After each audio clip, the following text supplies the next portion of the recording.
আপনার পাড়ায় গিয়ে অভিষেক বন্দ্যোপাধ্যায় বিরাট নাকি জনসভা করবেন আপনার পাড়ায় কাঁথিতে, কাঁথিতে আপনার পাড়ায়। ওটা কি পশ্চিমবঙ্গের বাইরে না ভারতের বাইরে? কেন যাবেন? নিশ্চয়ই যাবেন, নিশ্চয়ই যাবেন, প্রচার করবেন, বলবেন। যতবার যাবেন তত বেশি করে ভোটে হারবেন। দাদা, কালকে হাওড়ায় কি হয়েছিল? আপনি এত উত্তেজিত হয়ে বললেন কেন? কেউ উত্তেজিত হয়? আপনারা টিভিতে উত্তেজিত হন। ওই বিয়াদবদের মাঝে মাঝে এই ভাষায় উত্তর দিতে হয়, ওইভাবে উত্তর দিতে হয়। খুব প্রয়োজন আছে।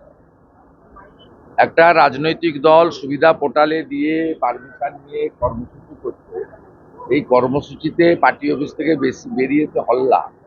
এই যে নোংরা সংস্কৃতি, ইতরের সংস্কৃতি, তৃণমূলের লুম্পেন বাহিনী, এই 5 টাকার নেতারা তৈরি করেছে। এই সংস্কৃতি থেকে বাংলাকে বের করে আনতে হবে।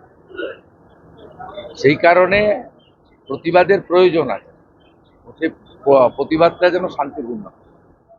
নিজের ফাইন্যান্সিয়াল বিজনেস শুরু করতে চান?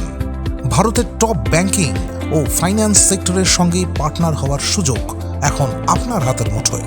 লো refundable investment, high profit, wide product range, সাথে full end to end support. সময় কিন্তু সীমিত।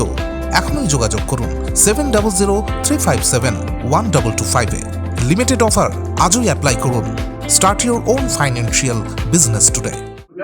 हिंदी से हमने एक समीक्षा किया था हिंदू युवाओं के ऊपर पश्चिम बंगाल के काफी सारे गांव में।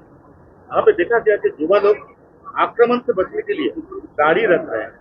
ये क्या संकेत है कि पश्चिम बंगाल जो है एक तो लुम्पेन राज, पश्चिम बंगाल जो है एक तो लुम्पेन राज, ऊपर से ये जो एक तरह बॉबी हकीम जैसे बोल देते हैं कि यहाँ पे सब मुसलमान कन्वर्ट। देखिए, कौन दाढ़ी रखेगा, कौन क्या रखेगा, इसमें मैं टिप्पणी नहीं करूँगा। इसमें मैं ही नहीं करूँगा। बहुत मुसलमान लड़का भी दाढ़ी रखता है, हिंदू लड़का भी रखता है, मैं इसमें कोई टिप्पणी नहीं करूँगा। लेकिन बंगाल में आरबी संस्कृति और उर्दू को जिस तरीके से थोपने के काम टीएमसी कर रहा है, संरक्षण दे रहा है, ये बंगाली संस्कृति और भारतीय संस्कृति के लिए खतरनाक है। उर्दू लैंग्वेज के लिए मेरा कोई बात नहीं है, लेकिन किसको मैंने उसके ऊपर एक बोलना ही होगा, एक पढ़ना ही होगा। जैसे बॉबी हाकिम ने कुछ दिन पहले बताया कि मैं तब खुश होगा जब 50% लोग उर्दू में बात करेगा। ये सब नहीं होना चाहिए।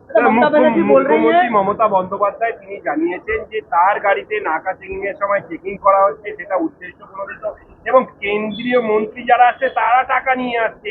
আমার গাড়ি উদ্দেশ্যপ্রণোদিতভাবে চেক করা। উনি একটু মাথার চিকিৎসা করবে।